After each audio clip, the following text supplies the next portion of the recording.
제 며느리는 결혼식에 참석한 모든 사람들에게 제가 얼마나 한심한 노처녀인지를 똑똑히 알게 해주었습니다. 저를 실패자들을 위한 테이블에 혼자 앉히고 제 아들의 친아버지조차 원하지 않았던 비참한 노처녀라는 잔인한 이야기를 퍼뜨렸죠. 하지만 한 의문의 남성이 제게 속삭였습니다. 저녁 식사 동안만 저와 함께 있는 척하세요. 제 인생 최악의 악몽이 될 뻔했던 그날 밤은 제가 상상할 수 있었던 가장 달콤한 복수극으로 바뀌었습니다. 하지만 이야기를 계속하기 전에 채널을 구독하셨는지 확인해 주시고 지금 어디서 이 영상을 보고 계신지 댓글로 남겨주세요. 저희 이야기가 얼마나 멀리 퍼져나가는지 알게 되면 정말 기쁘답니다. 연회장의 가장 구석진 테이블에 홀로 앉아 제 유일한 아들의 결혼식에서 즐거워하는 사람들을 바라보며 어쩌다 제가 이 지경에 이르렀는지 생각하지 않을 수 없었습니다. 제 이름은 이수진, 나이는 42세입니다. 지난 23년간 제 임신 사실을 알게 된 아들 아빠가 사라진 후 홀로 민준이를 키웠습니다. 쉽지 않았지만 저는 아들에게 필요한 모든 것, 즉 사랑, 교육, 그리고 올바른 가치관을 심어주기 위해 노력했습니다. 민준이는 자라서 재능 있는 변호사가 되었습니다. 그리고 로펌에서 유라를 만났죠. 유라는 유서 깊고 부유한 집안 출신의 야심찬 젊은 여성이었습니다. 그녀를 처음 만난 순간부터 저는 무언가 잘못되었다는 것을 느꼈습니다. 그녀는 마치 중고 물건을 평가하듯 저를 위아래로 훑어보았습니다. 그녀의 말에는 애써 감추려 하지도 않는 경멸이 항상 담겨 있었죠. 어머님, 재혼할 생각은 한 번도 안 해보셨어요? 그렇게 혼자 사는 건 정말 외로울 것 같아요. 가족 저녁 식사 자리에서 그녀는 가짜 상냥함을 떨며 말했습니다. 민준 씨한테 들었는데 임신한 채로 버림받은 상처를 아직도 극복 못하셨다고요? 정말 트라우마겠어요. 그렇죠? 어떤 여자들은 그냥 남자를 곁에 두질 못하더라고요. 저는 항상 교양 있는 미소로 대답하며 분노를 삼켰습니다. 나는 민준이를 키우면서 행복했단다. 모든 사람이 완전해지기 위해 배우자가 필요한 건 아니니까. 물론이죠. 물론. 그녀는 그 독이 든 미소를 지으며 대답했습니다. 혼자인 여자들이 밤에 잠이라도 편히 자려고 다들 그렇게 말하더라고요. 민준이는 그런 잔인한 가시 돋친 말들을 눈치채지 못하는 것 같았습니다. 그는 유라에게 완전히 빠져 있었고 저는 아들의 행복에 간섭하는 엄마가 되고 싶지 않았습니다. 그래서 제 안의 모든 것이 거리를 두라고 소리칠 때조차 저는 걱정을 삼키고 그녀에게 다가가려 노력했습니다. 결혼 준비가 시작되었고 놀랍게도 저는 거의 모든 과정에서 배제되었습니다. 유라와 그녀의 어머니 최 여사가 모든 것을 결정했죠. 제가 청첩장이나 장식에 대해 돕겠다고 제안했을 때 저는 짜증 섞인 시선만 받았습니다. 걱정 마세요, 사부인. 최 여사는 딸과 똑같은 거만한 말투로 말했습니다. 저희가 다 알아서 하고 있어요. 혼자서도 신경 쓸 일이 많으시잖아요. 게다가 저희는 좀 격조 있는 결혼식을 원해서요. 아시잖아요? 그 말의 속뜻은 분명했습니다. 제가 그들이 계획하는 완벽한 결혼식에 기여할 만한 세련됨이 없다는 것이었죠. 결혼식 전날 밤, 리허설 저녁 식사 자리에서 저는 첫 번째 진짜 충격을 받았습니다. 유라는 모두를 모아 테이블 배치에 대해 설명했습니다. 그리고 어머님, 그녀는 연회장의 테이블 배치도를 가리키며 말했습니다. 어머님은 저쪽 구석에 있는 15번 테이블에 앉으시면 돼요. 배치도를 보니 15번 테이블은 중앙 무대에서 가장 멀리 떨어진 화장실 입구 근처에 거의 숨겨져 있는 자리였습니다. 다른 하객들의 동정 어린 시선이 느껴졌습니다. 그래도 어머니신데 메인 테이블에 앉으시는 게 낫지 않을까? 마침내 무언가 이상함을 눈치챈 민준이가 물었습니다. 유라는 제가 이미 잘 아는 그 계산된 미소를 지었습니다. 자기야, 메인 테이블은 커플만 앉는 자리라서 어머님은 알잖아. 비슷한 처지에 있는 다른 분들이랑 편하게 계시는 게 더 좋을 것 같았어. 그러고는 목소리를 낮췄지만 제가 듣지 못할 정도는 아니었습니다. 공식 사진에 버려진 강아지처럼 보이면 안 되잖아요. 그렇죠? 민준이는 잠시 망설였지만 언제나 그랬듯 결국 굴복했습니다. 저는 그때 깨달았습니다. 이 결혼식은 앞으로 제 아들이 아무리 불공평하더라도 항상 아내의 편을 들게 될 삶의 시작일 뿐이라는 것을요. 결혼식 날 아침, 저는 애써 기운을 차리려 했습니다. 이 날을 위해 특별히 산 네이비블루 드레스를 입었습니다. 머리, 화장, 모든 것을 흠잡을 데 없이 완벽하게 준비했습니다. 유라에게 제가 기죽은 모습을 보여줄 순 없었으니까요. 결혼식 자체는 아름다웠습니다. 인정해야만 했죠. 교회는 흰색과 금색 꽃으로 장식되어 있었고 제단에 선 제 아들은 눈부시게 빛났습니다. 아들이 서약을 할 때 저는 눈물을 흘렸습니다. 그가 성장한 모습이 자랑스러우면서도 그가 발을 들여놓는 가족이 두려웠습니다. 하지만 진짜 굴욕은 피로연에서 시작되었습니다. 그랜드 스카이 호텔의 우아한 연회장에 도착했을 때 유라의 들러리 중 한 명이 악의적인 미소를 지으며 저를 맞이했고 제 테이블로 안내했습니다. 여기입니다. 어머님. 그녀는 연회장 가장 먼 구석에 있는 작은 테이블을 가리키며 말했습니다. 유라가 어머님은 주목받는 걸 싫어하실 테니 여기서 편하게 계시는 게 좋을 거라고 생각했어요. 아시잖아요. 나이 좀 있는 미혼 여성분들은 이런 행사에서 보통 것 또는 느낌을 받으시니까요. 저는 자리에 앉아 제 테이블 동료가 될 사람들을 살펴보았습니다. 끊임없이 자기 고향이 이야기만 하는 나이든 아주머니, 누가 봐도 알코올 문제가 있는 유라의 먼 친척, 그리고 밤새 스마트폰만 쳐다보는 지루해 보이는 10대 2명이었습니다. 아무도 제게 말을 걸지 않았습니다. 고립된 구석자리에서 저는 유라가 여왕처럼 하객들 사이를 누비며 이따금 멈춰서서 무언가를 속삭이고는 제 쪽을 쳐다보는 것을 볼 수 있었습니다. 뒤이어 악의적인 웃음소리가 들렸죠. 제가 그 주제라는 것을 아는 데는 천재일 필요가 없었습니다. 불쌍한 수진 씨, 저는 제 테이블 근처의 하객 무리에게 그녀가 말하는 것을 들었습니다. 그녀의 목소리는 일부러 제가 들을 수 있을 만큼 컸습니다. 상상이나 가세요? 임신한 채로 버림받고 다시는 남자를 만나지 못했다니. 민준이는 거의 혼자 자란 거나 마찬가지예요. 불쌍하게도. 저분은 구석에서 울기만 하느라 바빴거든요. 굴욕의 정점은 유라가 공식적인 소개를 하기로 했을 때 찾아왔습니다. 그녀는 마이크를 잡고 파티의 중요한 인물들을 소개하기 시작했습니다.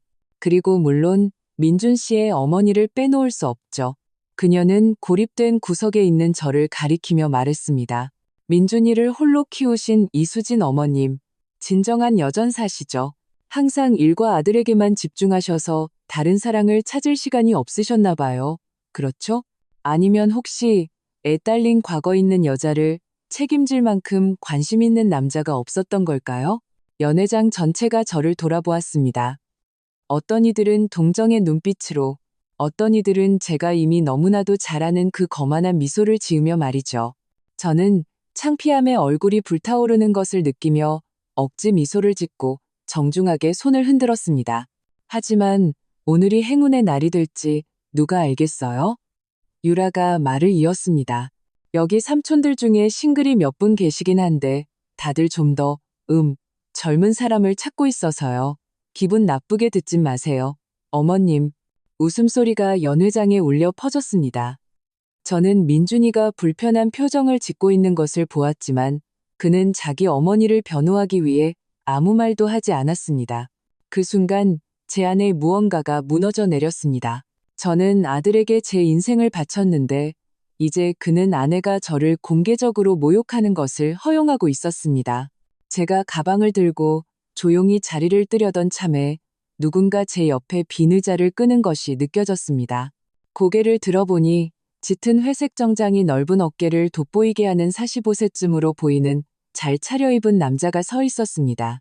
그는 강인한 인상에 꿰뚫어보는 듯한 갈색 눈, 그리고 이 분위기에서는 보기 드물게 진심 어린 미소를 띠고 있었습니다. 저와 함께 있는 척하세요. 그가 자연스럽게 제 옆에 앉으며 속삭였습니다. 저는 잠시 반응하지 못하고 혼란스러운 눈으로 그를 쳐다보았습니다. 방금 무슨 일이 있었는지 봤습니다. 그의 낮고 따뜻한 목소리가 이어졌습니다. 누구도 그런 대우를 받아서는 안 됩니다. 특히 신랑의 어머니라면요. 저를 알지도 못하시잖아요. 저는 여전히 경계하며 대답했습니다. 그는 미소를 지었고 그 미소는 눈가에까지 닿았습니다. 저는 강지혁입니다. 유라 씨 아버지의 오랜 친구지만 보시다시피 그 가족과 같은 가치관을 공유하지는 않습니다. 그리고 당신은 이수진 씨가 틀림없군요. 그 재능 있는 변호사를 홀로 키워낸 놀라운 분이시죠. 제 가슴속에서 이상한 감정이 피어올랐습니다. 유라가 퍼뜨린 이야기 너머에 저를 봐주는 듯한 이 낯선 남자에 대한 놀라움과 감사의 혼합이었습니다. 왜 이러시는 거죠? 제가 물었습니다. 강지혁 씨는 어깨를 으쓱했습니다. 권력을 이용해 다른 사람을 모욕하는 사람들을 특히나 혐오한다고 해두죠. 게다가 그는 장난기 어린 미소를 지으며 덧붙였습니다. 이 파티에서 가장 우아한 여성의 파트너로 보이는 건 엄청난 영광일 겁니다. 그가 너무나도 진솔하게 말하는 방식에 저는 그날 밤 처음으로 제가 아름답다고 느꼈습니다. 저는 한참 동안 그를 바라보며 제 선택지를 가늠했습니다. 계속 혼자 앉아 굴욕을 감내하거나 아니면 이 매력적인 낯선 이의 도움을 받아 아주 어쩌면 유라에게 그녀가 준 것과 같은 독을 조금 맛보게 해줄 수도 있었습니다. 좋아요. 마침내 제가 대답했습니다. 계획이 뭐죠? 강지혁 씨의 미소가 더 넓어졌습니다. 우선 사람들에게 진짜 이야기할 거리를 만들어주죠. 그는 제 손을 잡고 그의 시선을 제게 고정한 채 섬세하게 입을 맞추었습니다. 저를 믿으시겠어요? 어떤 설명할 수 없는 이유로 저는 그를 믿었습니다. 그리고 그렇게 제 인생의 경로를 완전히 바꿔놓을 밤이 시작되었습니다. 효과는 거의 즉각적이었습니다.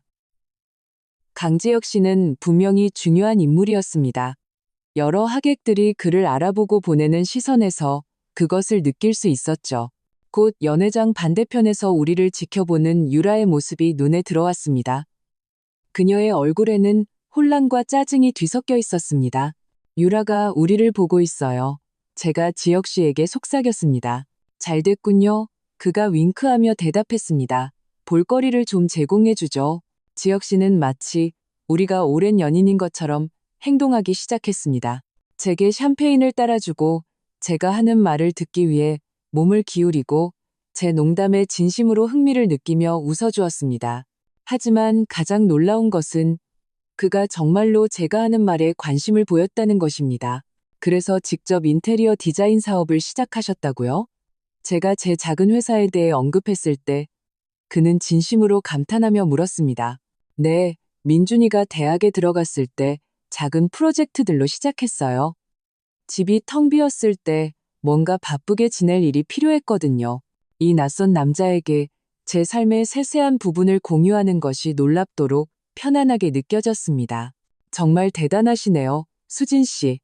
아들을 혼자 키우는 것만으로도 큰 업적인데 동시에 사업까지 일구셨다니 정말 비범한 분이십니다. 그의 말은 제가 익숙해졌던 동정 어린 말투 없이 진심으로 들렸습니다. 동정의 대상이 아닌 존경할 만한 사람으로 비치는 것은 신선한 경험이었습니다. 우리가 대화하는 동안 여러 사람들이 우리를 주목하기 시작하는 것을 느꼈습니다. 실패자들의 테이블은 갑자기 파티에서 가장 흥미로운 장소가 된 것 같았습니다. 심지어 10대들조차 스마트폰을 내려놓고 우리 대화에 귀를 기울였습니다. 저 남자 누구야?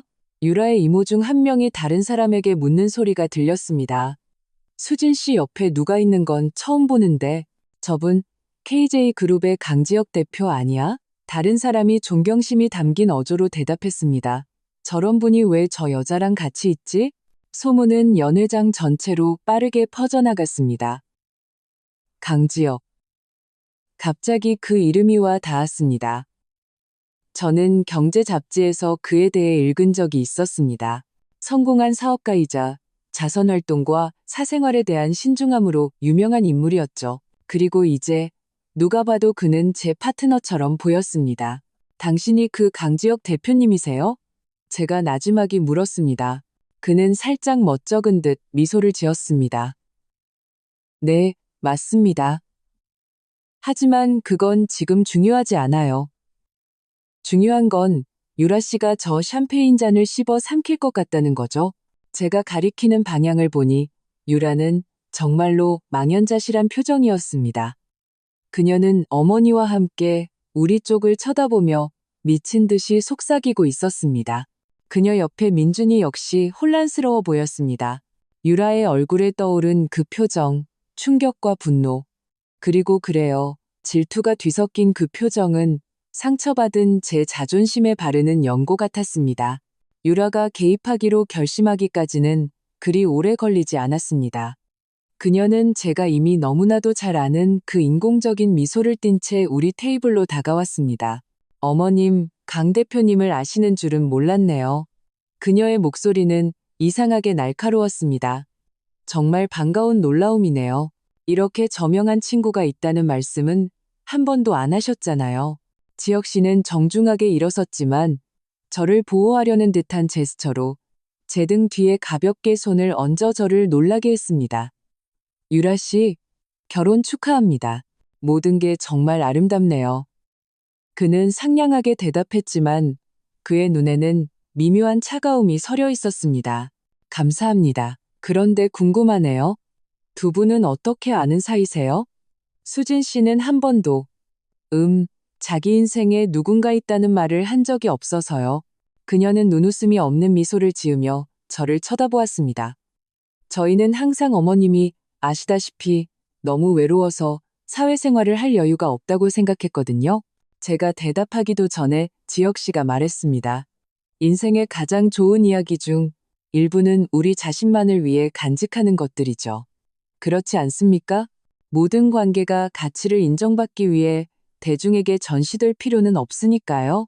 우아하면서도 정곡을 찌르는 그 말에 유라는 잠시 할 말을 잃었습니다.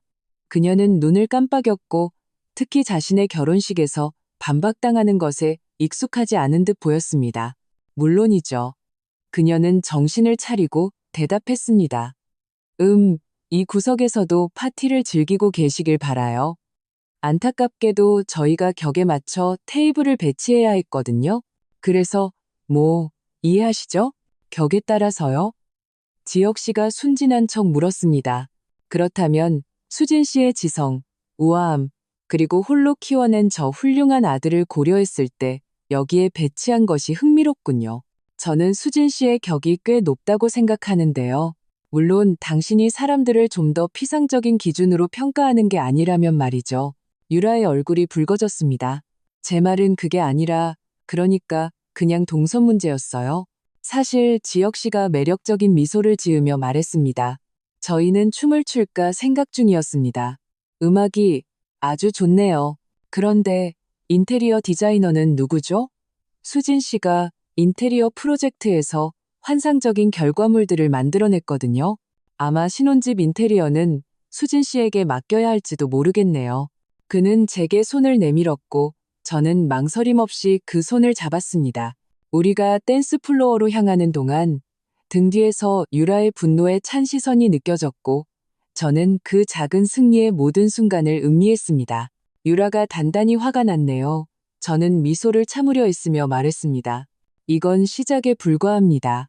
지혁 씨가 저를 댄스 플로어 중앙으로 이끌며 대답했습니다. 춤출 줄 아세요? 너무 오래돼서 기억도 안 나요. 저는 갑자기 긴장하며 고백했습니다. 걱정 마세요. 저만 따라오시면 됩니다. 그리고 저는 그렇게 했습니다.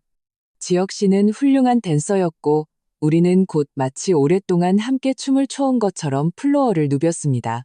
밴드는 느린 곡을 연주했고 제 허리를 감싼 그의 팔은 저를 보호받고 가치 있는 사람으로 느끼게 해주었습니다. 모두가 쳐다보고 있어요. 저는 동시에 드러나는 느낌과 강력한 느낌을 받으며 속삭였습니다. 보게 두세요. 그가 대답했습니다. 그들은 진작에 봤어야 할 것을 보고 있는 겁니다. 숨겨져야 할 존재가 아니라 축하받아 마땅한 비범한 여성을요. 우리가 춤을 추는 동안 결혼식 공식 사진작가가 다가오는 것을 보았습니다. 그는 이제 댄스 플로어를 장악한 이 의문의 커플에게 분명히 흥미를 느끼고 있었습니다. 괜찮으시겠습니까? 그가 카메라를 들며 물었습니다. 물론입니다. 지혁 씨가 저를 더 가까이 끌어당기며 대답했습니다. 결국 이런 순간들은 영원히 간직할 가치가 있으니까요. 그렇죠, 여보? 저는 카메라를 향해 미소 지었습니다. 이 사진들이 민준이와 유라의 공식 결혼 앨범에 영원히 남을 것이라는 것을 알았기 때문입니다. 한심한 노처녀가 연회장에서 가장 탐나는 남자 중 한 명과 함께 모든 시선을 훔쳤던 그 밤의 영구적인 기록으로 말이죠. 음악이 끝났지만 지혁 씨는 제 손을 놓지 않았습니다. 대신 그는 저를 테이블로 다시 이끌었고 이제는 모두가 우리를 볼 수 있도록 전략적으로 자리를 잡았습니다. 그는 우리를 위해 샴페인을 주문하고 제3, 꿈, 관심사에 대해 질문하기 시작했습니다. 오랫동안 아무도 제게 묻지 않았던 질문들이었죠. 밤이 깊어가는 동안 사람들의 태도가 변하는 것을 느꼈습니다. 이전에는 저를 동정의 눈으로 바라보던 하객들이 이제는 호기심, 심지어 부러움의 눈빛으로 보였습니다. 예전에 저를 거만하게 대했던 유라의 이모들은 이제 지혁 씨와의 관계에 대해 더 알아내기 위해 접근하려 했었습니다. 두 분, 만난 지 얼마나 되셨어요? 그들 중 한 명이 호기심을 거의 감추지 못하며 물었습니다. 충분히 오래됐습니다. 지혁 씨가 제게 윙크하며 수수께끼처럼 대답했습니다. 그런데 왜 우리는 지혁 씨에 대해 들어본 적이 없을까요? 다른 이모가 우리 관계의 진실성을 의심하는 듯한 어조로 물었습니다. 모든 사람이 자기 삶의 모든 면을 광고해야 하는 건 아니니까요. 그가 부드럽게 대답했습니다. 수진 씨와 저는 광고보다는 질을 선호합니다. 그렇죠, 여보? 이 조용한 복수는 제가 상상했던 것보다 훨씬 더 달콤했습니다. 유라의 친구들과 가족들이 보여주는 충격의 시선, 혼란스러운 속삭임, 불신의 표정 하나하나가 작은 승리처럼 느껴졌습니다. 밤은 그렇게 흘러갔고 지혁 씨는 제 곁을 지키며 저를 숨겨져야 할 한심한 미혼모가 아닌 파티의 귀빈처럼 느끼게 해주었습니다. 누군가 우리가 얼마나 사랑스러운 커플인지 언급할 때마다 유라의 얼굴이 분노로 점점 더 붉어지는 것을 보았습니다. 하지만 진정한 전환점은 신부가 부케를 던지는 전통적인 순간에 일어났습니다. 모든 싱글 여성분들은 플로어로 나와주세요. DJ가 외쳤습니다. 저는 그 자리에 그대로 서 있었습니다. 유라의 눈에 제가 상품이자 필사적이라는 상태를 강화하는 데만 쓰일 이 전통에 참여할 의사가 전혀 없었기 때문입니다. 자, 어머님도 오세요. 유라가 가식적으로 활기찬 목소리로 불렀습니다. 혹시 알아요? 오늘이 행운의 날일지? 어쩌면 이 오랜 세월 끝에 마침내 남자를 만날 수도 있잖아요. 그것은 함정이었습니다. 저는 알았죠. 그녀는 저를 훨씬 어린 여성들 한가운데 세워놓고 모두가 부케를 잡으려고 안달하는 모습을 통해 저를 다시 한번 모욕하고 싶었던 겁니다. 하지만 제가 대답하기도 전에 지혁 씨가 일어섰습니다. 사실 그의 목소리는 차분했지만 모든 사람이 들을 수 있을 만큼 충분히 울렸습니다. 저는 수진 씨가 자신의 가치를 증명하기 위해 운이나 부케 따위는 필요 없을 것 같군요. 그녀는 이미 한 사람이 바랄 수 있는 모든 것을 가졌습니다. 진실성, 재능, 아름다움, 그리고 너그러운 마음까지요. 불행히도 이런 것들은 동화 같은 결혼식조차도 본래 가지고 있지 않은 사람에게는 보장해 줄 수 없는 것들이죠. 연회장에는 경악에 찬 침묵이 흘렀습니다. 유라의 얼굴이 분노로 일그러지는 것을 보았고 저는 잠시 전에 경험해보지 못한 만족감을 느꼈습니다. 이것은 단지 제 명예를 지키는 것뿐만 아니라 누군가가 마침내 유라의 잔인함을 있는 그대로 드러내준 것이었습니다. 그녀는 마치 모든 것이 큰 농담인 것처럼 웃으려 했습니다. 에이, 그냥 재미있는 전통일 뿐이잖아요. 어떤 전통들은 지혁 씨가 대답했습니다. 여성이 완전해지기 위해 남자가 필요하다거나 신부가 자신의 결혼식에서 하객을 모욕할 권리가 있다는 것과 같은 구시대적인 생각을 영속시키는 데만 기여할 뿐이죠. 군중 속에서 동의하는 몇몇의 웅성거림이 있었습니다. 유라는 마치 키가 몇 센티미터는 줄어든 것 같았고 댄스 파티의 여왕이었던 그녀의 빛은 갑자기 꺼져버렸습니다. 민준이가 우리에게 다가왔습니다. 그의 얼굴에는 혼란과 걱정이 뒤섞여 있었습니다. 엄마, 무슨 일이에요? 그가 그날 밤 처음으로 제게 제대로 말을 건 것이었습니다. 저는 제 아들을 제가 그토록 사랑으로 키운 아이를 바라보며 사랑과 실망이 뒤섞인 감정을 느꼈습니다. 아무것도 아니란다, 아들아. 제가 차분하게 대답했습니다. 그냥 지혁 씨와 파티를 즐기고 있었어. 지혁 씨라니 처음 듣는 이름인데요. 민준이는 제 옆에 있는 남자를 의심스럽게 쳐다보며 말했습니다. 지혁 씨는 민준이에게 손을 내밀었습니다. 강지혁입니다. 수진 씨의 아드님을 만나게 되어 영광이군요. 수진 씨가 아들 얘기를 많이 하더군요. 지금의 당신을 자랑스러워합니다. 비록 자기 어머니가 공개적으로 조롱당하는 동안 침묵을 지키는 능력에는 조금 실망했을지도 모르지만요. 민준이는 부끄러워하는 기색을 보일 만큼의 양심은 있었습니다. 그는 분명히 놀란 채로 자동적으로 지혁 씨의 손을 잡았습니다. KJ그룹의 그 지혁 대표님, 맞습니다. 지혁 씨가 친근한 미소로 확인해 주었습니다. 어머니를 그분이 받아 마땅한 만큼 소중히 여기셨으면 좋겠군요. 민준 씨, 수진 씨 같은 여성은 드물어요. 아들을 홀로 키울 만큼 강인하고 그 아들에 대한 사랑 때문에 모욕을 견딜 만큼 친절하며 완전히 정당한 상황에서도 당신의 결혼식을 망치지 않을 만큼 품위가 있죠. 제 아들의 눈에서 무언가 변하는 것을 보았습니다. 깨달음, 아마도 부끄러움이었을 겁니다. 그는 저를, 그리고 지혁 씨를, 그리고 이제 그의 곁에서 아무 일도 없다는 듯 미소 지으려 애쓰는 유라를 차례로 쳐다보았습니다. 엄마, 우리 나중에 얘기 좀 해야겠어요. 그가 마침내 말했습니다. 물론이지, 아들아. 제가 평온한 미소로 대답했습니다. 내 날을 즐기렴. 이건 내 축하 자리니까.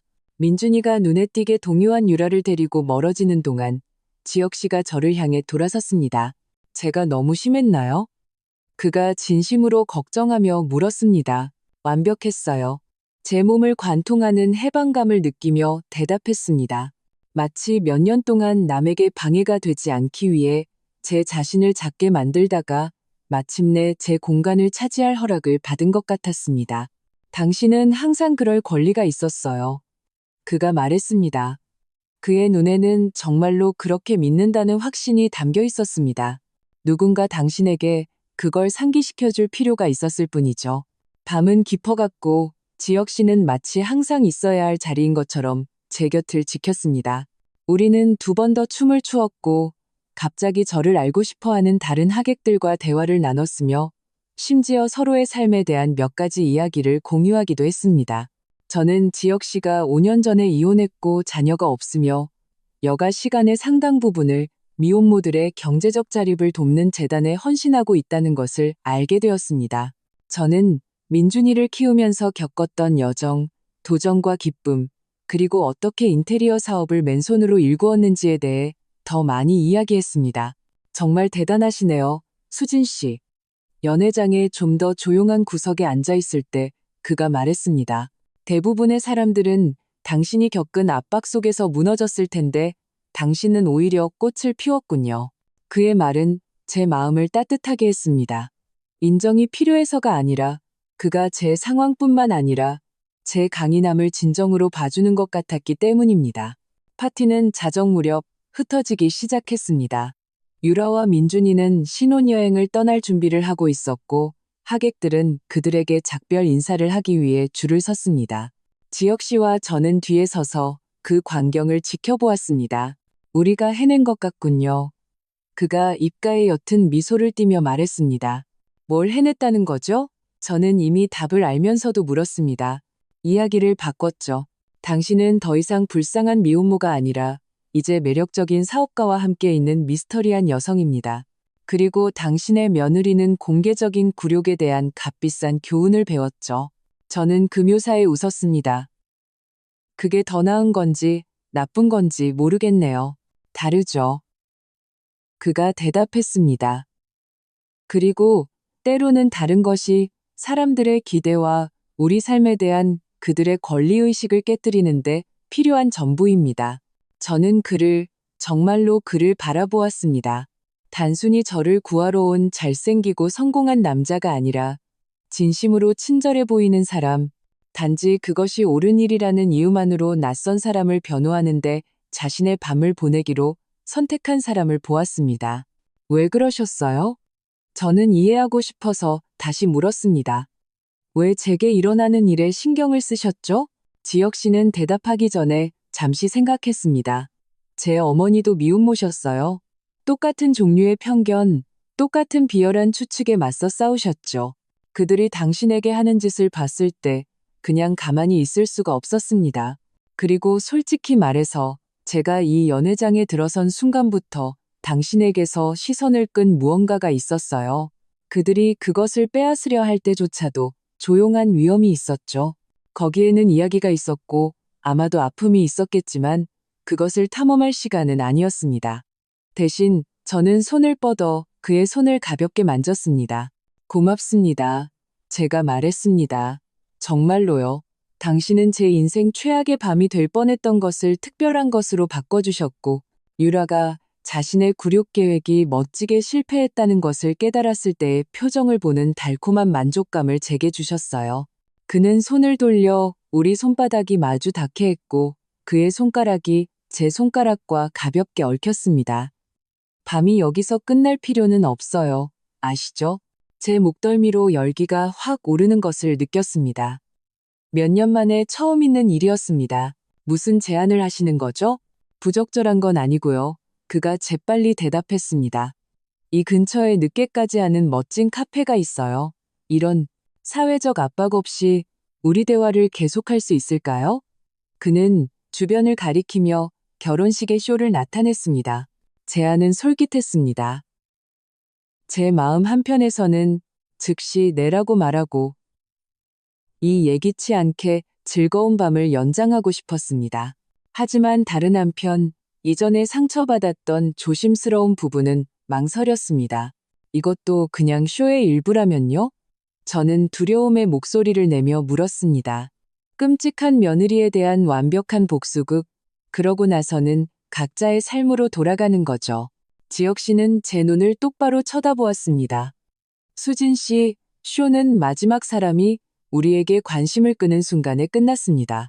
지금 이건 그냥 당신과 저, 서로의 동행을 조금 더 즐길 수 있는 두 사람일 뿐입니다. 가식도 의도도 없이 오직 가능성만 있을 뿐이죠. 그의 말, 그의 눈빛에 너무나도 진솔한 무언가가 있어서 저는 제 방어벽이 무너지기 시작하는 것을 느꼈습니다. 몇 년 동안 모든 사람의 필요를 제 것보다 우선시한 후에 이제는 제 자신에게 이 작은 방종을 허락할 때가 된 것 같았습니다. 좋아요. 저는 결심했습니다. 그 카페에 가요. 지혁 씨의 얼굴을 밝힌 미소는 제 심장을 수십 년 만에 느끼지 못했던 방식으로 뛰게 했습니다. 우리는 코트를 챙겨 모두의 관심이 여전히 신랑 신부에게 쏠려 있는 동안 조용히 출구로 향했습니다. 나가는 길에 우리는 유라와 민준이와 마주쳤습니다. 유라는 분노와 혼란이 뒤섞인 시선으로 저를 쏘아보았습니다.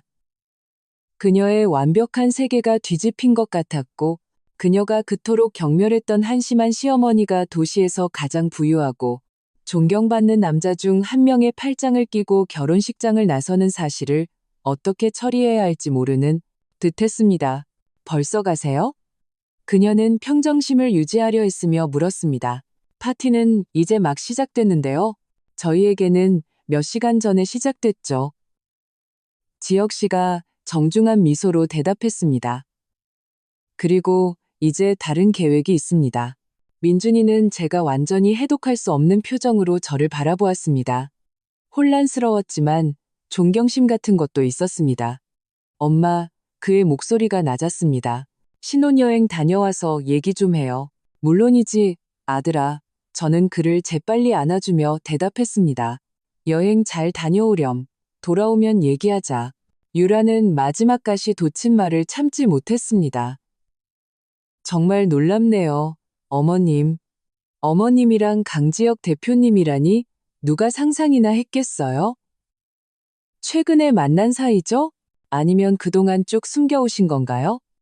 그녀의 어조는 우리 관계가 명백히 조작된 것, 덜 외로워 보이려는 한심한 시도임을 암시했습니다. 이번에는 제가 자신감 있게 미소 지을 차례였습니다. 어떤 사람들은 남들에게 인정받기 위해 자기 삶의 모든 면을 과시하는 걸 좋아하지. 유라야. 또 어떤 사람들은 신중함의 가치를 이해하고 저는 의도적으로 잠시 멈춘 후 덧붙였습니다. 그건 네가 언젠가 배우게 될지도 모르는 거란다. 결국 결혼이라는 건 그냥 성대한 이벤트 그 이상이잖아. 그렇지? 그녀의 눈이 예상치 못한 대답에 커졌고 잠시 동안 완벽하게 평정을 유지하던 유라는 할 말을 잃은 듯 보였습니다. 다시 한번 결혼 축하한다. 제 말투는 완벽하게 다정했지만 제 눈은 다른 메시지를 전하고 있었습니다. 제가 기대했던 그대로였어요. 우리가 멀어지자 지혁 씨가 속삭이는 소리가 들렸습니다. 아주 훌륭했어요. 최고에게서 배웠죠. 저는 몇 년 만에 가장 가벼운 기분을 느끼며 대답했습니다. 상쾌한 밤 공기 속으로 걸어 나오며 지혁 씨의 차로 향하는 동안 저는 제가 미소 짓고 있다는 것을 깨달았습니다. 그것은 단지 복수의 만족감 때문만은 아니었습니다. 물론 그것도 일부였지만요. 그것은 마침내 제 존엄성을 되찾았다는 느낌, 폄하당하기를 거부했다는 느낌, 유라와 민준이, 하지만 무엇보다도 제 자신에게 제 가치가 누군가와 함께 있느냐에 달려있는 것이 아니라 제가 진정으로 저를 가치 있게 여겨주는 사람을 만날 자격이 있다는 것을 보여주었다는 느낌이었습니다. 밤늦게 찾은 카페는 지혁 씨가 묘사했던 그대로였습니다. 아늑하고 조용하며 대화를 나누기 좋은 분위기였죠. 우리는 그 시간까지 남아있던 몇 안 되는 손님들로부터 떨어진 구석 테이블에 앉았습니다. 뭐 드시겠어요? 지혁 씨가 물었습니다. 카푸치노가 좋겠네요. 저는 여전히 약간 비현실적인 기분으로 마치 다른 사람의 삶을 살고 있는 것처럼 대답했습니다. 그가 주문하는 동안 저는 그를 더 자세히 관찰할 기회를 가졌습니다. 카페의 부드러운 조명 아래서 파티장의 극적인 조명에서는 놓쳤던 세세한 부분들을 볼 수 있었습니다. 그가 미소 지을 때 눈가에 잡히는 작은 주름들은 진솔한 표정으로 살아온 삶을 암시했습니다. 자신감 있지만 거만하지 않게 움직이는 그의 손짓, 그의 왼손 약지에 없는 반지는 그의 이혼 이야기를 확인시켜 주었습니다. 저를 분석하고 계시는군요. 그가 다시 제게 시선을 돌렸을 때 미소를 지으며 물었습니다. 저는 불시에 질문을 받았지만 솔직해지기로 결심했습니다. 네, 적대적인 결혼식에서 미혼모를 구원하는 백마탄 기사 역할을 하지 않을 때에 진짜 강지혁 씨가 누구인지 알아내려고 노력 중이에요. 그는 웃었고 그 소리는 풍부하고 진솔했습니다. 알고 싶은 건 뭐든 물어보세요.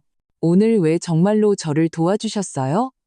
진심을 다 말해주세요. 지혁 씨는 주문한 에스프레소를 한 모금 마시며 제 질문을 곱씹었습니다. 진심은 여러 겹으로 되어 있죠. 그가 시작했습니다. 네, 제 어머니는 미혼모셨고 당신이 받는 대우를 보니 화가 났습니다. 하지만 그는 마치 얼마나 드러낼지 결정하려는 듯 잠시 멈췄습니다. 마이크 사건이 있기 전부터 당신에게서 제 시선을 끈 무언가가 있었어요. 그게 뭐였는데요? 저는 진심으로 궁금해서 물었습니다. 위험이요. 그가 간단하게 대답했습니다. 당신은 그 끔찍한 테이블에 명백히 격리된 채 앉아 있었지만 고개를 꼿꼿이 들고 있었어요. 숨거나 관심이나 동정을 구걸하지 않았죠. 당신에게는 조용한 강인함이 있었고 그게 저를 매료시켰습니다. 그의 말은 저를 당황하게 했습니다. 너무나도 오랫동안 저는 다른 사람들이 저를 판단하는 렌즈를 통해 제 자신을 보아왔습니다. 미혼모, 남자를 붙잡지 못한 여자, 아들을 위해 개인적인 삶을 희생한 불쌍한 사람, 누군가 저를 보고 강인함, 더 나아가 위험을 볼 수 있을 거라고는 상상도 못했습니다. 저는 그다지 위험 있다고 느끼지 못했어요. 저는 고백했습니다. 굴욕적이고 보이지 않는 존재처럼 느껴졌죠. 그리고 솔직히 말해서 당신이 나타났을 때 유라의 얼굴을 보는 작은 복수심에 짜릿하기도 했어요. 그녀가 했던 그 모든 잔인한 말들 후에 만족스러웠죠. 그건 당신보다 그들에 대해 더 많은 것을 말해줍니다. 지혁 씨가 그의 눈을 제 눈과 강렬하게 마주치며 대답했습니다. 어떤 사람들은 다른 사람을 깎아내려야만 자신이 중요하다고 느끼죠. 당신의 며느리는 그런 사람들 중 한 명인 것 같군요. 그리고 복수에 관해서는 그는 옅은 미소를 지으며 어깨를 으쓱했습니다. 때로는 작은 복수 한 방이 바로 우리에게 필요한 치료제일 때가 있죠. 특히 자신의 진정한 가치를 보여주는 것만으로 얻어지는 복수라면요. 유라. 저는 제 아들이 인생을 함께하기로 선택한 젊은 여자를 생각하며 한숨을 쉬었습니다. 그녀는 정말로 저를 열등하게 만드는 것을 즐기는 것 같았어요. 첫날부터 마치 그녀가 안전하다고 느끼기 위해 저를 실패자라는 상자 안에 집어넣어야만 하는 것 같았죠. 자신감 없는 사람들은 종종 자신들이 비밀리에 존경하거나 두려워하는 것을 공격합니다. 지혁 씨가 관찰했습니다. 아마도 당신의 독립심, 미혼모로서의 강인함이 그녀가 비밀리에 부러워하거나 자신이 갖지 못할까봐 두려워하는 것일지도 모르죠. 저는 그런 식으로 생각해 본 적이 없었습니다. 그녀가 언젠가 좋은 엄마가 되지 못할까봐 두려워한다고 생각하세요? 아니면 어쩌면 언젠가 당신이 겪었던 역경에 직면하게 된다면 그것을 극복할 당신의 강인함이 자신에게는 없을까봐 두려워하는 것일 수도 있죠. 모든 것이 쉽게 주어진 환경에서 자란 사람들은 종종 자신의 나약함을 두려워하니까요. 그의 관찰에는 저를 새로운 관심으로 그를 바라보게 만드는 통찰력이 있었습니다. 인간 본성에 대해 많이 아시는 것 같네요. 제 일에서는 사람들을 읽는 법을 배우게 됩니다. 그가 작은 미소로 대답했습니다. 그리고 인생에서는 패턴을 인식하는 법을 배우게 되죠. 특히 자신의 실수를 저지른 후에는요. 우리 커피가 도착했고 대화에 자연스러운 쉼표가 생겼습니다. 저는 그 순간을 이용해 이 상황의 기묘함에 대해 생각했습니다. 자정이 넘은 시간에 거의 모르는 남자와 카페에 앉아 있지만 어쩐지 그 남자는 저 자신조차 잊고 있던 제 일부를 이해하는 것 같았습니다. 그럼 당신은요? 마침내 제가 물었습니다. 당신의 이야기는 뭐죠? 이혼, 미혼모를 위한 재단. 거기에는 더 많은 이야기가 있는 것 같은데요. 지혁 씨는 고개를 끄덕이며 천천히 손 안에서 컵을 돌렸습니다. 제 어머니는 아버지가 음악가의 꿈에 가족이 너무 족쇄가 된다고 결정한 후 저를 혼자 키우셨어요. 어머니는 저를 학교에 보내기 위해 3가지 다른 일을 하셨죠. 불평 한 번 안 하시고 얼마나 힘든지 절대 내색하지 않으셨지만 저는 봤습니다.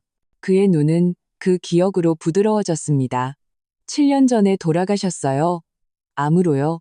제 가장 큰 후회 중 하나는 어머니가 이 호텔들의 성공을 보지 못하고 가셨다는 겁니다. 제가 한 모든 것은 어머니를 위한 것이었어요. 그녀의 희생이 가치 있었다는 것을 증명하기 위해서였죠. 어머니는 분명히 아셨을 거예요. 제가 부드럽게 말했습니다. 그는 쓸쓸한 미소를 지었습니다. 이혼에 관해서는 저는 당신의 며느리와 아주 비슷한 사람과 젊은 나이에 결혼했습니다. 사실, 지위, 외모, 남들에게 보여주기 위한 완벽한 포장에 집착했죠. 그 허울 뒤에 실체가 없다는 것을 깨닫는 데는 시간이 걸렸습니다. 무슨 일이 있었는데요? 그녀가 제 파트너 중 한 명과 바람을 피웠어요. 진부하죠? 그는 웃었지만 유머는 없었습니다. 흥미로운 건 결혼 생활을 끝낸 건 불륜이 아니었다는 겁니다. 우리가 서로를 진정으로 알았던 적이 한 번도 없었다는 것을 깨달은 것이었죠.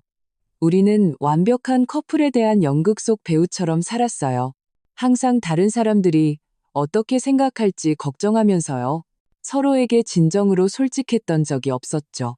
그 말이 제게와 닿았습니다.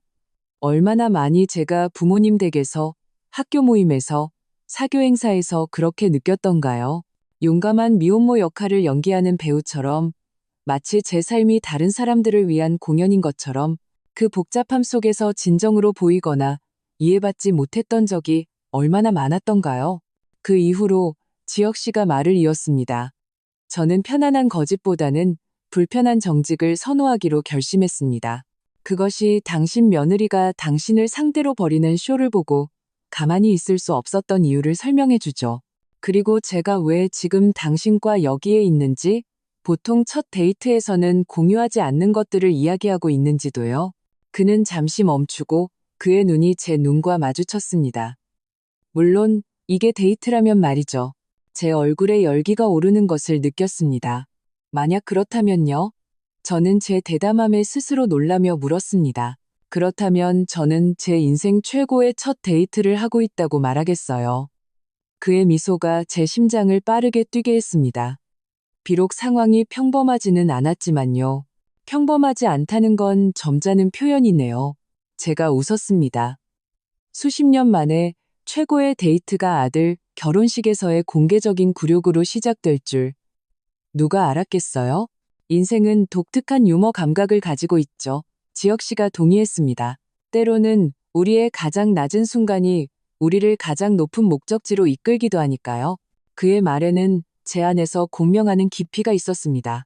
우린 좋은 한 쌍이네요. 그렇죠? 제가 말했습니다. 둘 다 다른 사람들의 기대에 실망했고, 둘 다 더 진실한 무언가를 찾고 있죠. 아마도 그것이 오늘 우리를 이 카페로 이끈 것일지도 모릅니다. 그의 눈이 제 눈과 마주치며 대답했습니다. 외모의 세계에서 같은 것, 즉, 진정성을 추구하는 영혼들의 상호인식이죠. 그의 방식에는 너무나도 진솔하고 가식이 없어서 저는 몇 년 만에 느껴보지 못한 편안함을 느꼈습니다. 외모를 유지하거나 제 자신을 증명할 필요가 없었죠. 인테리어 사업은 어떻게 되어 가세요? 그가 부드럽게 더 가벼운 영역으로 화제를 전환했습니다. 저는 그 질문에 활기를 띠었습니다. 제 일은 진정한 자부심의 원천이었습니다. 성장하고 있어요. 사실 친구들을 위해 작은 프로젝트들을 하면서 시작했는데 이제는 단골 고객층이 생겼고 최근에는 조수도 한 명 고용했어요. 당신의 인테리어 스타일은 어떤가요? 맞춰볼게요. 기능성과 따뜻함을 결합한 스타일. 사람들을 안아주는 듯한 공간. 저는 놀라서 그를 쳐다보았습니다. 어떻게 아셨어요? 지혁 씨는 미소를 지었습니다. 그냥 오늘 밤 당신에 대해 알게 된 것을 바탕으로 한 직감이에요. 당신은 외양보다는 실체를, 과시보다는 편안함을 중요하게 생각하죠. 그게 당신의 작업에도 반영될 거라고 상상했습니다. 정확해요. 저는 그의 통찰력에 감탄하며 인정했습니다. 저는 공간이 그 안에 사는 사람들을 위해 존재해야 한다고 생각해요. 그 반대가 아니라요. 제 고객들 중 다수는 젊은 가족이나 바쁜 전문가들이라 잡지에 나오는 집이 아니라 진짜 가정을 원하죠. 그건 저희 호텔에서 구현하려는 가치와 아주 비슷하게 들리네요. 지혁 씨가 말했습니다. 저희는 손님들이 인스타그램용 예쁜 사진을 찍는 장소가 아니라 제2의 집을 찾았다고 느끼길 원하거든요. 대화는 거기서부터 자연스럽게 흘러갔습니다. 우리의 일 철학, 좋아하는 책, 사랑하고 싫어하는 영화, 꿈꾸는 여행지에 대해 이야기했습니다. 보통 첫 데이트에 따르는 긴장이나 기대감은 없었습니다. 아마도 기술적으로 데이트가 아니었기 때문이거나 아니면 우리가 너무나도 특이한 방식으로 관계를 시작했기 때문에 일반적인 사회적 관습이 더 이상 적용되지 않는 것 같았기 때문일지도 모릅니다. 저는 카페 주인이 정중하게 다가와 문을 닫는다고 알려줄 때까지 시간이 얼마나 흘렀는지도 몰랐습니다. 세상에, 저는 시계를 확인하며 말했습니다. 거의 새벽 3시였습니다. 민준이가 대학 다닐 때 이후로 이렇게 늦게까지 깨어 있었던 적이 없어요. 지혁 씨도 시간에 놀란 듯 보였습니다. 시간이 정말 빨리 가네요. 당신이, 그는 마치 신중하게 단어를 고르려는 듯 잠시 멈췄습니다. 시계를 보는 것을 잊게 만드는 사람과 함께 있을 때는요, 우리는 카페를 나와 보도에 멈춰섰습니다. 즐거운 밤의 끝에 따르는 그 어색한 망설임의 순간이었습니다. 공기는 차가웠고 저는 본능적으로 어깨에 두른 쇼를 여몄습니다. 집까지 모셔다 드려도 될까요? 지혁 씨가 제안했습니다. 제 차는 호텔 근처에 주차해뒀어요. 저는 망설였습니다.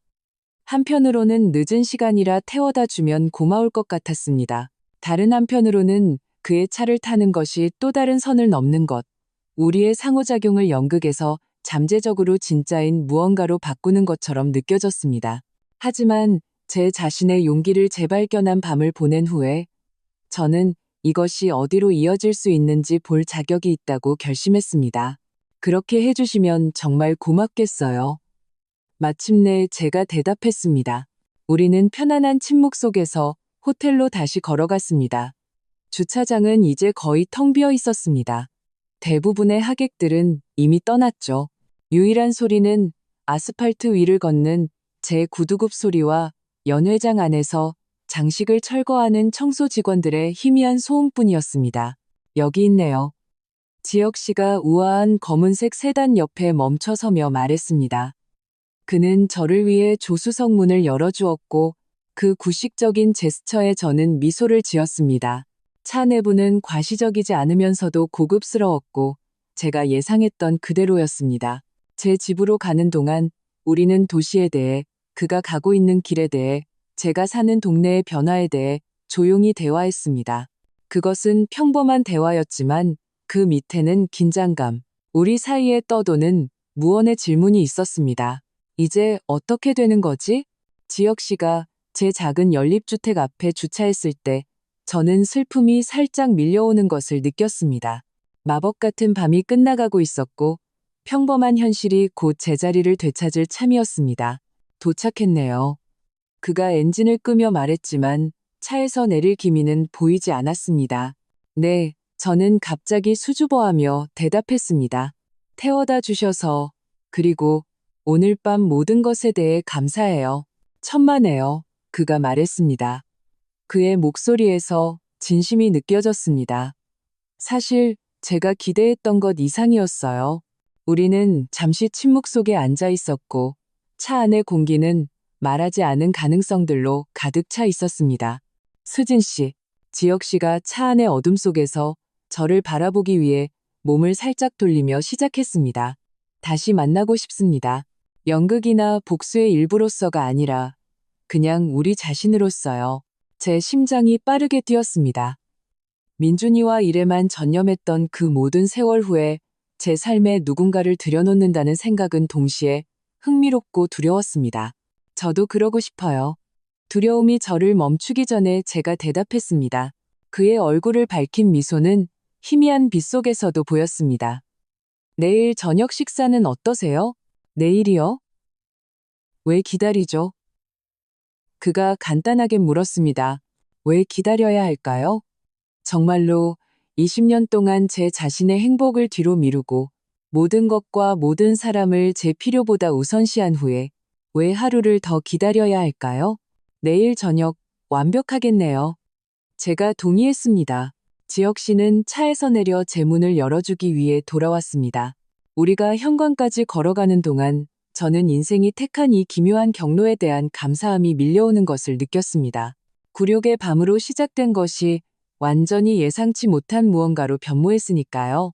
그럼 내일 뵙겠습니다. 우리가 제 문 앞에 도착했을 때 그가 말했습니다. 내일 봬요.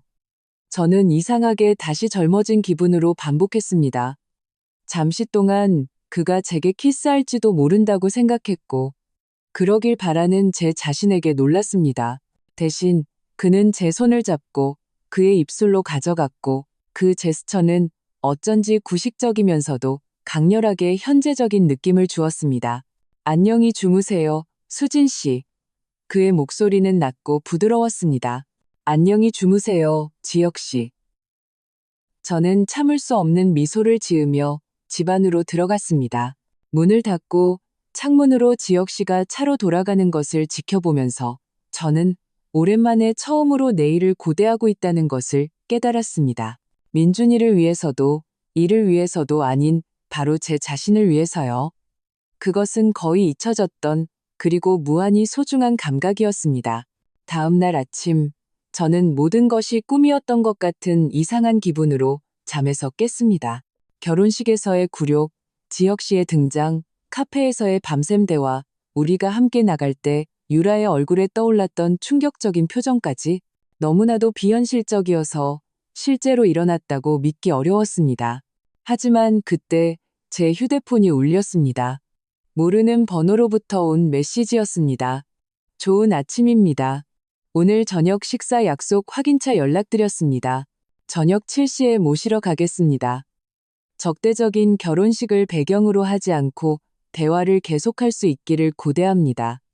강지혁, 저는 화면을 보며 미소 지었고 가슴속으로 따뜻함이 퍼져나가는 것을 느꼈습니다.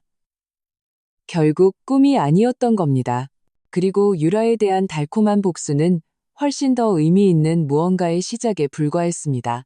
그날 밤 우리의 저녁 식사는 여러 번의 만남 중 첫 번째였습니다. 지혁 씨는 제가 파트너에게 바랄 수 있는 모든 것이었습니다. 숨 막히게 하지 않으면서도 세심하고, 지배적이지 않으면서도 강인하며, 거만하지 않으면서도 성공적이었습니다. 그리고 가장 중요한 것은 그가 저를 봐주었다는 것입니다. 정말로 저를요. 불쌍한 미혼모가 아니라 자신만의 꿈, 욕망, 재능을 가진 완전한 여성으로 봐주었습니다. 민준이와 유라는 결혼식 2주 후에 신혼여행에서 돌아왔습니다. 놀랍게도 제 아들은 돌아온 다음 날 제게 전화해서 혼자 찾아뵙고 싶다고 했습니다. 그가 도착했을 때 그는 긴장하고 거의 부끄러워하는 것처럼 보였습니다. 그 표정은 그가 10대 때 집안에서 공놀이를 하다가 제 아끼는 꽃병을 깼을 때 이후로 본 적이 없는 표정이었습니다. 엄마, 그가 제 거실 소파에 앉으며 시작했습니다. 사과드려야 할 게 있어요. 무엇에 대해? 저는 좋은 생각이 있었지만 물었습니다. 민준이는 머리카락을 쓸어 넘겼습니다. 그가 불편할 때 어릴 때부터 하던 버릇이었습니다. 결혼식 때문에요. 유라가 엄마한테 대한 방식, 그리고 제가 아무것도 하지 않은 것에 대해서요. 그건 옳지 않았어요. 제 마음이 아들에 대한 사랑으로 부풀어 올랐습니다. 모든 것에도 불구하고 그는 자신의 잘못을 깨달았고 그것은 제게 큰 의미가 있었습니다. 그렇게 말해줘서 고맙다. 제가 부드럽게 대답했습니다. 내 말은 내게 큰 의미가 있어. 유라랑 신혼여행 중에 긴 얘기를 나눴어요. 그가 말을 이었습니다. 그 애도 사과하고 싶어 해요. 강지혁 대표님과 함께 있는 엄마를 보고 나서 자기가 엄마를 완전히 잘못 판단했다는 걸 깨달은 것 같아요. 저는 그 아이러니에 미소 짓지 않을 수 없었습니다. 그러니까 그녀가 나를 존중받을 만한 사람으로 보기 위해 부유하고 성공한 남자가 필요했다는 거구나. 민준이는 부끄러워하는 기색을 보일 만큼의 양심은 있었습니다. 그것뿐만이 아니었어요. 그분이 엄마에 대해 말씀하신 방식, 엄마를 변호하신 방식이요. 그게 우리가 얼마나 불공평했는지, 제가 얼마나 불공평했는지를 깨닫게 해줬어요. 그는 잠시 멈추고 용기를 내는 듯 했습니다. 그런데 엄마랑 그분, 그러니까 정말로 사귀는 거예요? 아니면 그냥 복수 같은 거?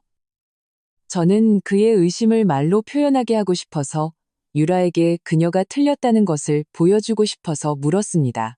저는 그의 질문을 곰곰이 생각했습니다. 처음에는 그랬어. 제가 솔직하게 인정했습니다. 지혁 씨가 다가와서 같이 있는 척하자고 제안했을 때 나는 유라가 빼앗으려 했던 존엄성을 조금이라도 되찾을 기회라고 생각했지. 그리고 그래. 유라가 그녀의 한심한 시어머니가 강지혁 씨 같은 사람과 함께 있다는 것을 깨달았을 때의 표정을 보는 건 만족스러웠어. 민준이는 제 정직함을 받아들이며 천천히 고개를 끄덕였습니다. 하지만 연극으로 시작된 것이 금세 진짜가 되었단다. 제가 말을 이었습니다. 지혁 씨와 나는 공통점이 아주 많다는 걸 알게 됐어. 우리는 서로를 알아가고 있고 아주 좋아. 정말로. 제 아들의 얼굴이 진심 어린 미소로 밝아졌습니다. 정말 잘 됐네요. 엄마가 저를 위해 하신 모든 것, 희생하신 모든 것 후에 엄마 인생에 특별한 누군가가 생길 자격이 충분해요. 희생이 아니었어, 민준아. 제가 부드럽게 말을 끊었습니다. 선택이었지. 다시 하라고 해도 망설임 없이 할 선택이야. 그 순간 저는 제 아들과 저 사이의 역학관계에 근본적인 변화가 생겼다는 것을 깨달았습니다. 민준이는 어릴 때 이후 처음으로 저를 단지 그의 엄마, 그를 돌보는 것으로 정체성이 정의되는 사람이 아니라 자신만의 행복을 누릴 권리가 있는 완전한 여성으로 보고 있었습니다. 유라가 제대로 사과하고 싶다고 저녁 식사에 초대하고 싶어 해요. 그가 약간 불안해하며 덧붙였습니다. 저는 그 제안을 고려했습니다. 제 마음 한편에서는 거절하고 저를 그토록 경멸했던 사람과 거리를 두고 싶었습니다. 하지만 다른 한편, 민준이를 동정심 있고 용서하는 사람으로 키운 부부는 원한을 품는 것이 우리의 미래 관계를 망칠 것이라는 것을 알고 있었습니다. 초대를 받아들이겠다고 전해줘. 마침내 제가 대답했습니다. 하지만 지혁 씨도 같이 갈 거야. 민준이는 안도하는 듯 얼굴이 환해졌습니다. 물론이죠. 사실 유라도 그걸 예상하고 있을 거예요. 그를 제대로 알고 싶어 하거든요. 그럴 줄 알았지. 저는 작은 아이러니한 미소를 지으며 대답했습니다. 어느 정도 나이가 든 여성은 위험 있게 자신의 외로움을 받아들여야 한다고 말했던 바로 그 유라가 이제는 내 남자친구를 더 잘 알고 싶어 하는구나. 민준이는 부끄러워하는 기색을 보일 만큼의 양심은 있었습니다. 유라가 그런 말을 했어요? 세상에, 엄마, 죄송해요. 그렇게 심각한 줄은 몰랐어요. 네가 보지 못한 게 많았단다, 민준아. 하지만 그건 이제 과거의 일이야. 민준이가 떠난 후 저는 인생이 얼마나 빨리 변할 수 있는지에 대해 생각했습니다. 불과 몇 주 만에 저는 그림자 속으로 밀려난 미혼모에서 꽃피는 관계를 맺고 주변 사람들로부터 새로운 존경을 받는 여성이 되었습니다. 그리고 모든 것은 더 크고 의미 있는 무언가로 변모한 작은 복수행위에서 시작되었습니다. 민준이, 유라와 함께한 저녁 식사는 제가 두려워했던 것보다 덜 어색했습니다. 유라는 평소에 거만한 자신감 없이 눈에 띄게 긴장하고 있었습니다. 지혁 씨는 밤새 제 허리에 보호적으로 팔을 두르고 있었고, 그것은 제가 더 이상 혼자가 아니라는 조용한 상기시켜줌이었습니다. 수진 씨, 남자들이 와인병을 두고 토론하느라 바쁠 때 유라가 말했습니다. 결혼식 일은 정말 죄송해요. 제 행동은 용서받을 수 없는 것이었어요. 저는 그녀의 세련된 표면 너머를 보려고 노력하며 그녀를 바라보았습니다. 왜 그랬니, 유라야? 왜 그렇게 잔인했어? 내가 너한테 뭘 잘못했는데? 그녀는 시선을 피했고 진심으로 부끄러워하는 듯 보였습니다. 아무것도요. 어머님은 저를 친절하게 대해주신 것 외에는 아무것도 하지 않으셨어요. 그녀는 마치 단어를 찾기 위해 애쓰는 것처럼 망설였습니다. 저는 항상 완벽한 결혼, 완벽한 가족에 대한 이미지를 가지고 있었던 것 같아요. 그리고 어머님은 그 이미지에 맞지 않았죠. 미혼모, 전통적인 각본을 따르지 않는 모든 이야기에 끊임없는 상김을 모든 사람의 시선에서 멀리 떨어진 구석에 숨겨져야 할 존재, 제가 말을 완성했습니다. 유라는 고개를 끄덕였고 그녀의 눈은 진실돼 보이는 눈빛으로 제 눈과 마주쳤습니다. 제가 끔찍했어요. 제가 한 말, 제가 당신에 대해 퍼뜨린 잔인한 것들에 대해 변명의 여지가 없어요. 마치 당신이 미혼모인 것이 어떤 도덕적 결함인 것처럼, 그리고 놀라운 힘의 행위가 아닌 것처럼요. 가장 아이러니한 게 뭔지 아니? 제가 물었습니다. 만약 네가 나를 존중심 있게 대했다면 나는 결코 지혁 씨를 만나지 못했을 거야. 결국 나에게 이 새로운 행복을 가져다 준 것은 너의 잔인함이었어. 유라의 눈이 그 깨달음에 살짝 커졌습니다. 두 분, 결혼식 전에는 모르는 사이였어요? 아니, 제가 간단하게 대답했습니다. 지혁 씨는 내가 혼자 있는 것을 보고 네가 하는 끔찍한 말들을 듣고 개입하기로 결심했어. 친절한 행동으로 시작된 것이 더 큰 무언가로 변모했지. 그녀는 진심으로 충격받은 듯 보였습니다. 그럼 두 분은 저를 망신 주려고 계획한 게 아니었군요. 저는 부드럽게 웃었습니다. 유라야, 너는 그날 밤 망신당하는데 도움이 필요 없었어. 하지만 아니, 계획이 아니었어. 그냥 우주가 신비로운 방식으로 작동한 것뿐이야. 때로는 우리의 최악의 순간이 우리를 최고의 운명으로 이끌지.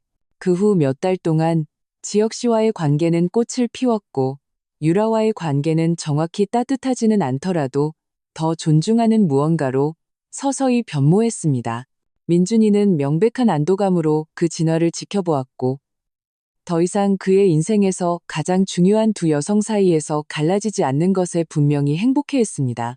그 결혼식에서 만난 지 1년 후 조용한 일요일 아침 지혁 씨는 우리가 처음으로 함께 산책했던 그의 시골집 테라스에서 아침 식사 중에 제게 청혼했습니다. 당신은 내 인생을 바꿔놓았어요, 수진 씨.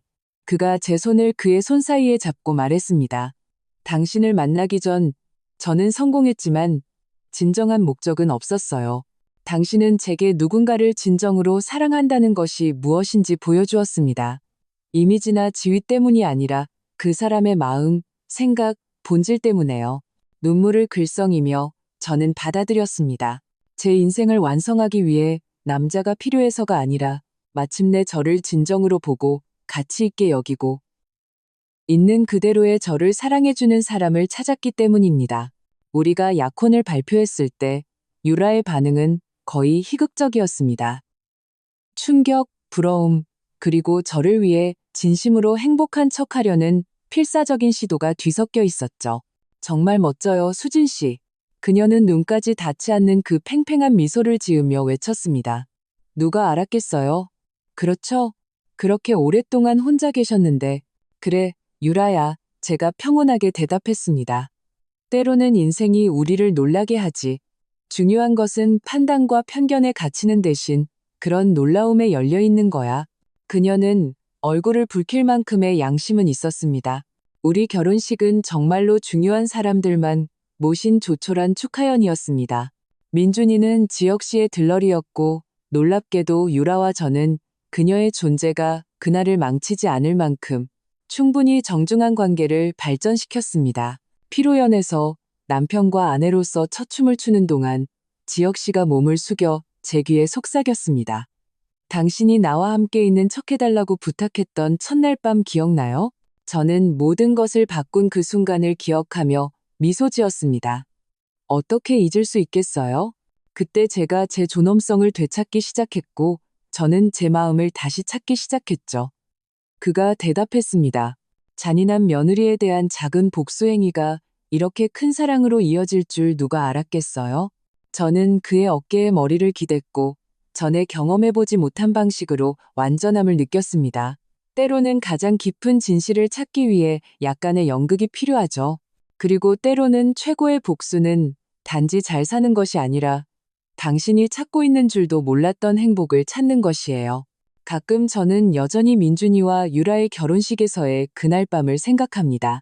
제가 느꼈던 굴욕, 고립감, 분노를요. 하지만 이제 저는 그 순간을 상처가 아니라 전환점으로 봅니다. 만약 유라가 저를 깎아내리려 하지 않았다면 지혁 씨는 결코 다가오지 않았을 겁니다. 만약 우리가 함께 있는 척하지 않았다면 우리가 얼마나 서로에게 속해 있는지 결코 발견하지 못했을 겁니다. 인생은 이상한 유머 감각을 가지고 있습니다. 때로는 우리의 가장 큰 굴욕으로 시작되는 것이 우리의 가장 큰 축복으로 변모할 수 있습니다. 우리의 가장 낮은 순간처럼 보이는 것이 단지 우주가 우리를 가장 큰 기쁨을 찾기 위해 정확히 필요한 곳에 배치하고 있는 것일지도 모릅니다. 우리 결혼 2주년에 지혁 씨와 저는 우리 집에서 파티를 열기로 결정했습니다. 민준이와 유라의 결혼식이었던 화려한 쇼와는 매우 다른 우아하지만 아늑한 축하연이었습니다. 친구들과 가족으로 가득 찬 우리 거실을 바라보면서 저는 잠시 동안 한쪽 구석에 혼자 앉아있는 유라를 발견했습니다. 민준이는 그들을 위해 음료를 가지러 갔고 그녀는 그의 존재 없이 이상하게 취약해 보였습니다. 그녀의 시선에는 존경심과 아마도 약간의 후회가 섞여 있었습니다. 그녀는 제가 우리 손님들과 교류하는 것을 지켜보고 있었습니다. 저는 샴페인 2잔을 들고 그녀에게 다가가기로 결심했습니다. 건배하죠. 제가 잔을 내밀며 제안했습니다. 유라는 놀란 듯 보였지만 술을 받아들었습니다. 무엇을 위해 건배할까요? 새로운 시작, 그리고 배운 교훈들을 위해서요. 제가 대답했습니다. 그녀는 고개를 끄덕였고 그녀의 평소 조심스럽게 구성된 표정 대신 진심 어린 미소가 떠올랐습니다. 확실히 배운 교훈들이죠. 우리 사이에는 편안한 침묵의 순간이 흘렀고 2년 전에는 상상도 할 수 없었던 일이었습니다. 있잖아요. 유라가 마침내 말했습니다. 저는 예전의 인생이 어떻게 되어야 하는지 정확히 안다고 생각했어요. 완벽한 결혼, 완벽한 가족, 완벽한 집, 모든 것이 특정 각본을 따르는 거죠. 그녀는 잠시 멈추고 샴페인을 한 모금 마셨습니다. 하지만 당신과 지혁 씨를 보면서 두 분이 만난 방식, 가장 있을 법하지 않은 상황에서 그렇게 진짜인 무언가를 만들어낸 것을 보면서 제가 믿었던 많은 것들에 대해 의문을 갖게 됐어요. 인생은 우리가 상상하는 각본을 거의 따르지 않아 제가 대답했습니다. 그리고 그래서 다행이죠. 그녀가 진솔함으로 저를 놀라게 하며 결론 지었습니다. 당신과 지혁 씨는 민준이와 제가 여전히 만들려고 노력하고 있는 무언가, 단지 남들에게 보여주기 위한 것이 아닌 진정한 무언가를 가지고 있어요.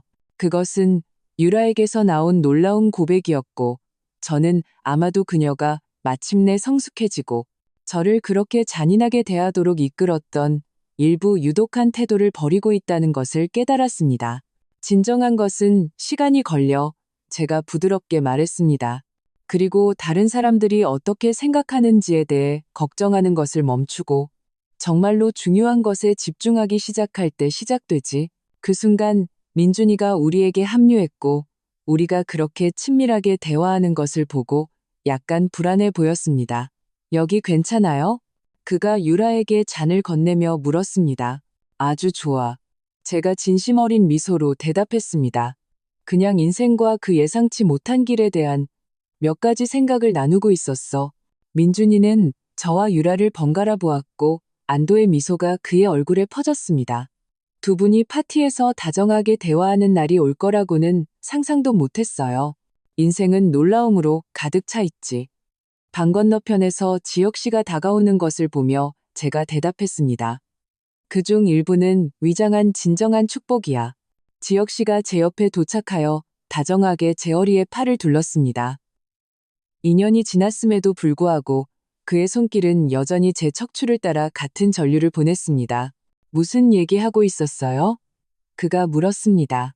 인생이 때로는 우리에게 정확히 필요한 것을 주기 위해 가장 있을 법하지 않은 길로 우리를 이끄는 방법에 대해서요. 제가 대답했습니다. 그는 미소 지었습니다. 그 첫날 밤 저를 사로잡았던 바로 그 미소였습니다. 잔인한 며느리가 무심코 시어머니를 그녀 인생의 사랑에 소개시켜 줄 때처럼요. 유라는 얼굴이 새빨개졌지만 그녀의 입가에는 마지못한 미소가 있었습니다. 그건 제가 받아야 할 것 같네요. 아니면 친절한 낯선이가 나와 함께 있는 척해요. 라고 속삭이고 기대했던 것보다 훨씬 더 많은 것을 발견하게 될 때처럼요. 저는 제가 느끼는 모든 사랑을 담아 지혁 씨를 바라보며 덧붙였습니다. 어떤 사람들은 그것을 우연이라고 부르죠. 지혁 씨가 그의 눈을 제 눈과 마주치며 대답했습니다. 저는 운명이라고 부르는 것을 선호합니다. 우리가 다른 손님들에게 인사하기 위해 멀어지면서 저는 저를 여기까지 이끈 놀라운 여정에 대해 생각하지 않을 수 없었습니다. 아들을 홀로 키우기 위해 고군분투하던 미혼모에서 사랑받고 존경받는 성취한 여성으로 굴욕의 희생자에서 제 자신의 이야기의 주인공으로 복수는 달콤했습니다. 네, 지혁 씨가 제 옆에 앉았을 때 유라의 얼굴에 떠올랐던 충격을 보고 우리가 결혼식장을 함께 나설 때 그녀의 부러움을 관찰하고 그녀가 마침내 자신이 저지른 잘못을 깨달았을 때의 굴욕을 목격하는 것은요. 하지만 진정한 승리는 순간적인 복수가 아니라 제가 더 많은 것을 받을 자격이 있고 존경, 사랑, 행복을 받을 가치가 있다는 것을 발견한 것이었습니다. 그 파티 몇 달 후 저는 놀라운 소식을 받았습니다. 민준이와 유라가 첫 아이를 기다리고 있다는 것이었습니다. 우리의 복잡한 과거에도 불구하고 저는 그 소식에 진심으로 기뻤습니다. 저는 할머니가 될 것이었습니다. 유라가 개인적으로 제게 그 소식을 전하기 위해 전화했을 때 저는 그녀의 목소리에 망설임이 있다는 것을 느꼈습니다. 더 하실 말씀 있으세요? 그녀가 임신에 대한 세부 사항을 공유한 후 말했습니다. 민준이와 저는 어머님이 아기 인생에서 중요한 존재가 되어주셨으면 해요. 단지 할머니로서가 아니라 강인함과 회복력의 모델로서요. 그녀는 잠시 멈추었고 그녀의 목소리는 더 부드러워졌습니다. 제 인생에는 그런 분이 없었어요. 존엄하게 역경에 맞서는 것이 가능하다는 것을 보여준 여성이요. 그리고 만약 우리 아기가 딸이라면, 저는 그 아이가 제가 가졌던 것보다 더 나은 롤모델을 가졌으면 좋겠어요. 그녀의 말은 저를 완전히 불시에 덮쳤습니다. 지난 몇 년 동안 제 인생이 겪었던 모든 반전 중에서 이것이 아마도 가장 예상치 못한 것이었을 겁니다. 유라가 저를 가족의 중요한 부분으로 인정할 뿐만 아니라 이전에 그녀가 경멸했던 자질들 때문에 저를 적극적으로 가치 있게 여기다니요. 영광일 거야. 저는 진심으로 감동하며 대답했습니다. 전화를 끊었을 때 저는 지혁 씨가 미소를 지으며 저를 지켜보고 있는 것을 발견했습니다. 좋은 소식이에요? 그가 물었습니다. 최고의 소식이에요. 제가 대답했습니다. 저 할머니 된대요. 그리고 유라가 마침내 미혼모인 것이 제 약점이 아니라 제 가장 큰 강점이었다는 것을 이해한 것 같아요. 지혁 씨가 뒤에서 저를 껴안고 제 어깨에 턱을 기댔습니다. 인생은 정말로 놀라운 방식으로 원을 닫는군요. 그렇죠? 당신을 미혼모라고 모욕하려 했던 여자가 이제는 당신이 그녀의 아이에게 가치를 가르쳐 주길 원하다니. 아니면 딸. 제가 미소를 지으며 정정했습니다. 그리고 그래요. 아름다운 아이러니죠. 6개월 후 저는 병원에서 갓 태어난 제 손녀를 안고 있었습니다. 유라와 민준이가 제 이름을 따서 수진이라고 부르기로 결정한 작은 여자아이였습니다. 그 완벽한 얼굴을 바라보면서 저는 제 곁에 있는 지혁 씨의 끊임없고 위안이 되는 존재를 느꼈습니다. 아름답네요. 그가 속삭였습니다. 할머니처럼요. 저는 민준이를 바라보았습니다. 그는 그가 태어났을 때 느꼈던 것과 똑같은 무조건적인 사랑의 시선으로 딸을 지켜보고 있었습니다. 저는 유라를 바라보았습니다. 이제 화장도 비싼 보석도 없이 단지 지치고도 빛나는 새 엄마일 뿐이었습니다. 그리고 저는 어쩌면 인생이 닫은 진정한 원은 복수나 정의에 관한 것이 아니라 치유와 갱신에 관한 것이었을지도 모른다는 것을 깨달았습니다. 있잖아요. 그날 밤 병원을 나서면서 지혁 씨가 말했습니다. 3년 전에 누군가 제가 만난 가장 놀라운 여성과 결혼하고 그녀의 이름을 딴 손녀를 갖게 될 거라고 말했다면 저는 불가능하다고 생각했을 거예요. 인생은 현실이 되는 불가능함으로 가득 차 있죠. 저는 그의 손을 꼭 잡으며 대답했습니다. 특히 나와 함께 있는 척해요로 시작될 때는요. 그가 미소를 지으며 덧붙였습니다. 별이 빛나는 하늘 아래 차로 걸어가면서 저는 저를 그 순간까지 이끈 비범한 여정에 대해 생각했습니다. 잔인한 며느리에 대한 작은 복수행위로 시작된 것이 제 인생의 가장 큰 축복으로 변모했습니다. 때로는 우리의 가장 큰 고통이 우리를 가장 큰 기쁨으로 이끕니다. 때로는 우리가 가장 굴욕적이고 가장 취약하다고 느끼는 순간에 우주가 우리의 가장 큰 선물을 준비하고 있을 때입니다. 그리고 때로는 우리가 되고 싶은 사람인 척할 때 우리는 그 사람이 항상 우리 안에 있었고 단지 나타날 기회를 기다리고 있었다는 것을 발견합니다. 복수는 달콤했습니다. 네. 하지만 그 후에 온 사랑, 수용, 그리고 성취는 무한히 더 달콤했습니다. 그리고 결국 최고의 복수는 유라가 굴욕당하는 것을 보는 것이 아니라 마침내 제가 항상 받아 마땅했던 그대로 가치 있고 사랑받고 축하받는 것을 보는 것이었습니다. 자, 이 이야기가 마음에 드셨다면 화면에 지금 나타나는 다음 영상을 클릭해 주세요. 그 영상에서는 전에 본 적 없는 배신과 복수 이야기를 만나보실 수 있을 겁니다.